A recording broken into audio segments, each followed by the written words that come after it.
NBC 39 News at 10 is brought to you by Physicians Quality Care, where we treat you like family. 2 locations, open 7 days a week. Now, from your hometown news team in the heart of downtown Jackson, this is NBC 39 News at 10. And good evening, and thanks for joining us tonight. I'm Josh Egbert. And I'm Meredith Mitchell. It's been almost a year now since Dr. Eric Jones has been named Superintendent of Jackson-Madison County Schools. NBC 39's Jackson Overstreet sat down with Dr. Jones to look back on his first year in charge. JMCSS Superintendent Dr. Eric Jones has finished his first school year as the head of Jackson-Madison County Schools. Looking back on what he's done, he says that he would grade this first year as an incomplete. It may be too soon for a letter grade, but I think in some areas we've made improvements.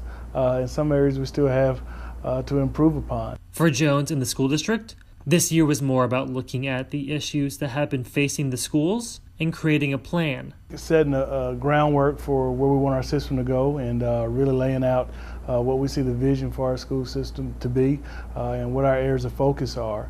They are also working hard to address the low TN Ready test scores. Dr. Jones says they have already adopted a new math and English curriculum, among other programs to help boost scores of JMCSS students over the next few years. Our focus on literacy and our instructional framework has helped start pushing things in a positive direction.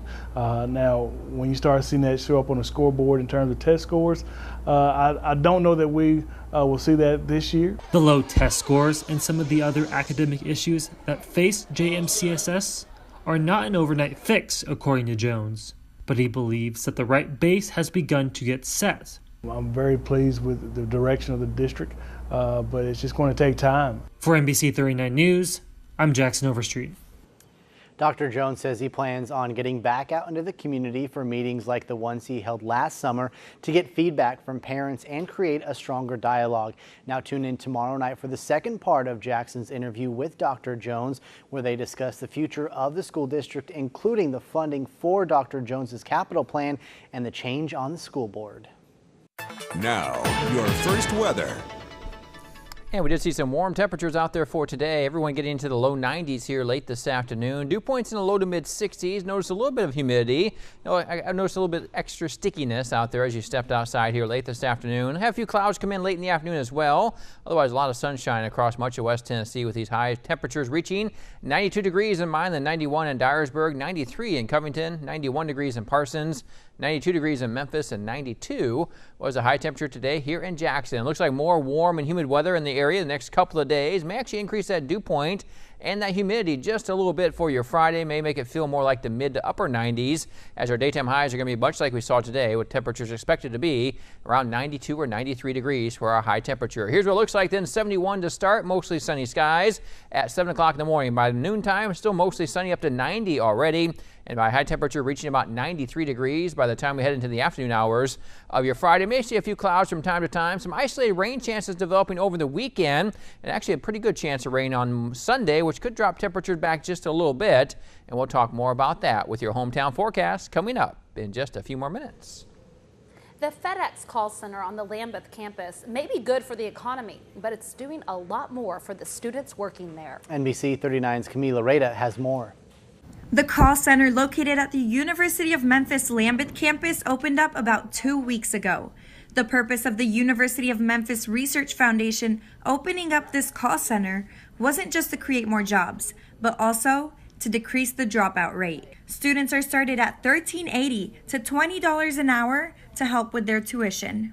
Students are dropping out because they can't afford the tuition. We created this company so that won't be a barrier for the students. Johnson is currently a student at the University of Memphis while she manages the UMRF Lambuth location. She says she's an example of how much students can grow throughout the company.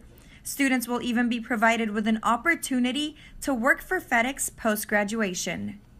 UMRF Ventures Incorporated gives students that one-on-one customer service experience that they can use in any field of study. And they don't even have to go anywhere. The call center is located right on campus. Wesley Ellis is a sophomore in the pre-nursing program and plans to use this experience in his profession. in the future, you know, when I'm working with patients, just that one-on-one experience, it helps to be professional and to learn how to diagnose any kind of problems.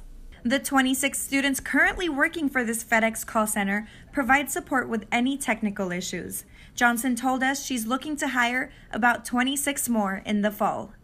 For NBC 39 News, I'm Camila Rueda.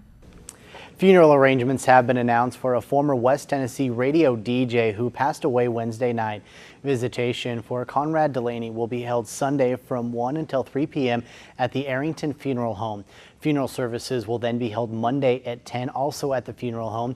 Delaney's family is asking that in lieu of flowers, please donate to the Carl Perkins Center for Prevention of Child Abuse. A local political group rallied outside of Jackson City Hall this afternoon to protest President Trump's immigration policies.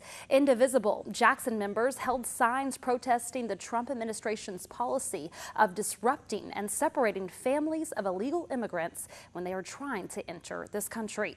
The protesters also held up a piece of paper representing families who have already been separated since the policy was announced last May. And this is not a bureaucratic issue. These are families that are being separated. So we had over 1,000 pieces of paper here today that were on a very long line, and each piece of paper represented a family that has been separated by this administration's policies. Indivisible Jackson said they plan to also reach out to both state senators Lamar Alexander and Bob Corker, as well as Representative David Kustoff. Well, there's some alarming news to report about suicides in this country. A dramatic rise in the number of people taking their own lives, and nearly every state has seen an increase. Erica Edwards reports. Police confirmed Thursday that designer Kate Spade's death earlier this week was in fact a suicide. Her husband revealed the fashion icon suffered from anxiety and depression and had been getting help. In a statement, Andy Spade said of his wife's passing, "It was a complete shock, and it clearly wasn't her. There were personal demons she was battling." It's a situation facing thousands of other everyday Americans. Suicides are increasing across the country in all age groups, in men and women. The Centers for Disease Control reports a nearly 30% rise in suicides since 1999. Only about half of those people had a diagnosed mental health condition. Many who died by suicide had been struggling with substance abuse, finances, stable housing, or personal relationships. Doctors say there are warning signs a person needs immediate help.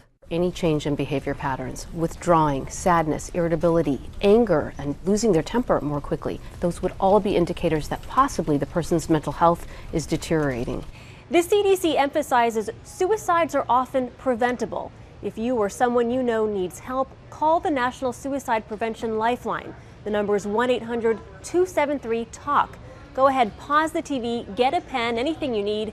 Once again, it's 1-800-273-TALK. I'm Erica Edwards, NBC News. Suicide is the 10th leading cause of death in America and only one of 3 leading causes that's rising. The other 2 are Alzheimer's disease and drug overdoses. 1 in 5 high school students use some form of tobacco, and new e-cigarette products appear to be enticing millions of young people. The CDC's annual National Youth Tobacco Survey finds that overall usage is down since 2011. However, 3.6 million middle and high schoolers report smoking or chewing some form of tobacco. E-cigarettes are the most popular form of tobacco among teenagers. Last year, the CDC report showed a decline in teen vaping, but this year, that decline is no longer evident. E-cigarette usage appears to have leveled off, and experts say new products that have hit the market may be to blame. Well, a new dog park could be coming to the Hub City, but the Chamber of Commerce needs your help in doing so. The City of Jackson is participating in Dog Park Dash, a statewide competition for a $100,000 grant to build a new dog park. Now, to help boost the city's chances of getting the grant, all you need to do is post a photo of you and your dog on Facebook, Twitter, and Instagram with the hashtag DogParkDash and JacksonTN. Now, the Chamber says they plan on putting the dog park next to the Jackson General Stadium, which will allow not only residents but also visitors to take advantage of it.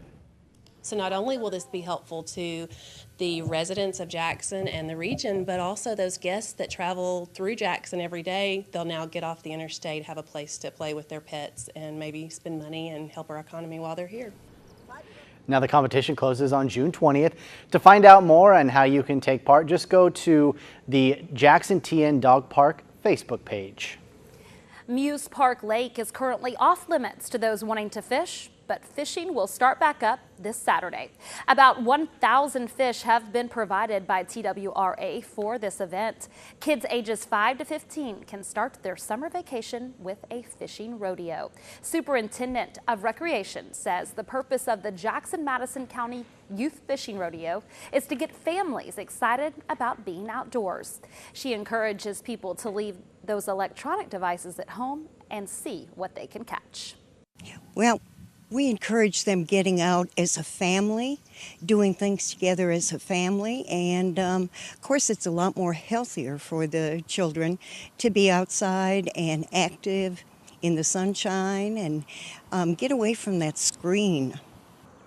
Registration begins at 8 a.m. on Saturday, and the rodeo will take place from 9 until 11 a.m. Food, prizes, trophies, and fishing. This event should be a real catch. And it should be not. I mean, you need to take a lot of water. Right. Maybe a little bit warm. So a lot of ice to. Hey, you're by the lake, which is good, and going to enjoy some fishing. And you're going to be done before noon, so that's when the real hot weather will come in. But it was a warm one today. 92 degrees our high this afternoon. That's well above our normal high of 86 for this time of year. Overnight lows not too bad though, 62 this morning. We'll talk more about heat and humidity in the forecast the next couple of days. Also some isolated rain chances by the weekend. We'll talk about that when we come back.